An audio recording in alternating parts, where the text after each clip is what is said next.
Hello नमस्कार सर्वांना, Sangeeta blouse designer या चॅनलवरती तुमचं पुन्हा एकदा खूप मनापासून स्वागत। आणि बघा, मी इथे 1 मीटर कपडा घेतलेला आहे आणि त्याचा आज ब्लाउज कटिंग करायचं आहे। अस्तर आहे म्हणजे हे, तर बघा प्रिन्सेस कट ब्लाउज आहे।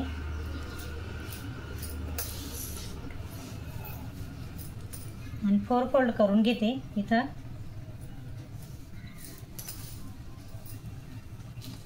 बघा आता शोल्डर मापून घेते मी, 6 घेते शोल्डर इथं। आणि मुंडा पण इथून 6 घेते। हे प्रिन्सेस कट आहे, बघू शकता तुम्ही फार्मा नाही वापरत, ते पण तुम्हाला दाखवते कसं कटिंग करते मी। आणि हा पुढचा गळा आहे ना 6.5 घेतला, रुंदीला 2.5 घेतला आहे आणि 6 शोल्डर घेतलं इथं पण 6 घेतले आहे। आणि बघा इकडे ना 9.5ची घडी घेते मी। 38 साईजचं ब्लाउज कटिंग आहे म्हणजे हे। आणि इकडे पण 9 घेतलं, 1.5 इंच एक्स्ट्रा फिटिंगसाठी।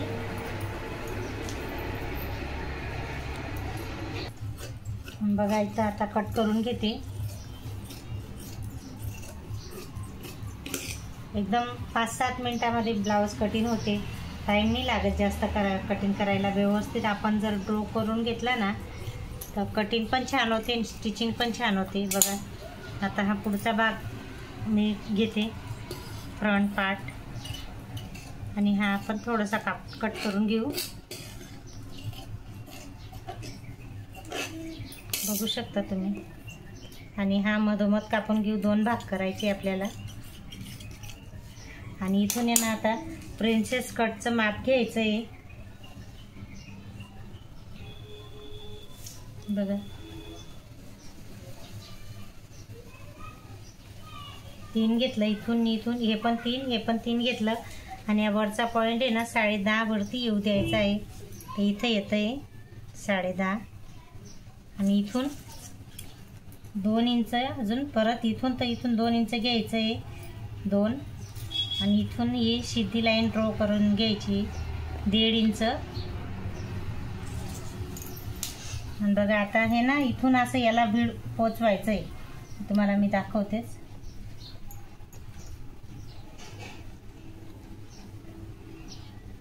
आणि आपल्याला इथून असा राऊंड घ्यायचा आहे प्रिन्सेस कटला, बघू शकता तुम्ही। आणि ही सीधी लाईन करून घ्यायचं आहे। बघा छान असं मस्त हे 3 घेतलं, हे पण 3 घेतलंय।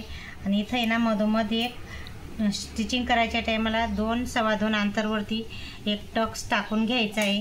आणि बघा आता मी तुम्हाला कट पण करून दाखवते, बिना फार्मा नाही वापरला आहे मी, तुम्ही बघू शकता। मी फार्मा कोणत्याच ब्लाउजला वापरत नाही, फक्त कटोरी ब्लाउजला, ते कटोरीचंच पॅटर्नला फार्मा वापरते। बघा छान असं प्रिन्सेस कट ब्लाउज कट झालेलं आहे, बघू शकता तुम्ही।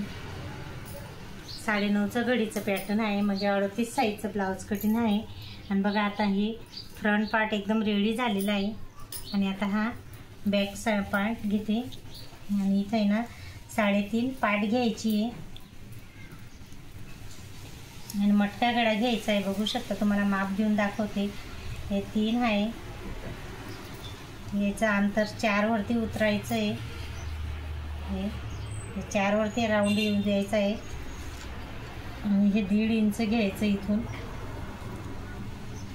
हे बघा 1.5 इंच। आणि असा काही राऊंड येऊ द्यायचा आहे छान। आपल्या कस्टमरवरती अवलंबून राहतं, ते त्यांना जास्त डीप गळा पाहिजे असेल तर थोडा राऊंड वर जास्त घ्यायचा, आणि मीडियम पाहिजे असेल तर एवढं ठीक आहे 3.5 पर्यंतचा राऊंड।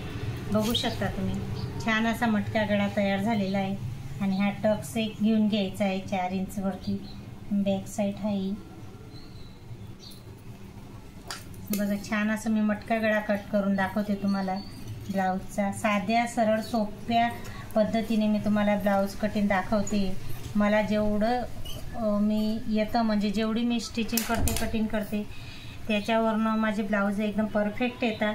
आणि त्याच्यामुळे मी म्हटलं चला तुमच्याशी पण थोडं शेअर करायचं, की जेणेकरून तुम्हाला पण त्याच्यातलं थोडं का असे ना, जास्त तर काही कसं राहतं, मी पण काही एवढी हेवी हे नाही टीचर म्हटलं तर मी पण एक घरगुती महिला घरचं काम करून अशी स्टिचिंग वगैरे करायचं काम करते, पण खूपच माझं चालतं असं काही नाही. तर मला एका दिवसाला 3-3, 4-4 ब्लाउज केव्हा स्टिचिंग करावे लागतात. त्याच्यामुळे म्हटलं चला तुमच्याशी थोडं शेअर करू, कारण जेणेकरून ज्याला थोडंफार येतं ते थोडंफार तरी शिकतील. भरपूर आहे तेवढं, पण कोणत्या स्टेप अशा राहतात की त्याच्यावरनं आपल्याला कुठे ब्लाऊज कटिंग कसं करायचं नाही करायचं ते समजतं. तर त्याच्यामुळे म्हटलं चला तुमच्याशी थोडं शेअर करायचं, कटिंग म्हणा का टिचिंग म्हणा. आणि माझे जर हे ब्लाऊज कटिंगचे व्हिडिओ तुम्हाला जर आवडत असतील तर नक्की लाईक आणि सबस्क्राईब करा. तर बघा इथं मी 11ची स्लीव आहे ती कट करून घेतली. जॉईंट द्यावं लागणार आहे थोडंसं, आणि मीटरचं ब्लाऊज म्हटलं ना तर पुरत नाही, जॉईंट तर द्यावंच लागतं, कारण प्रत्येकजण लॉंग स्लीव घालायचं म्हणतं. आता लॉंग स्लीव जर म्हटलं तर मीटरपेक्षा बी जास्त लागतं कपडा, तर पण मी मीटरमध्ये ॲडजस्ट करते, कारण आपल्याला बी कसं राहतं मग जास्त कपडा अस्तर आणलं तर आपल्याला बी 2 पैसे जास्त द्यावे लागतात, आणि कस्टमर तर काही आपल्याला देऊन नाही जात. तर बघा आजचा ब्लाऊजचा कटिंगचा व्हिडिओ तुम्हाला कसा वाटला ते नक्की सांगा. नेक्स्ट व्हिडिओमध्ये भेटू. चला तर बाय.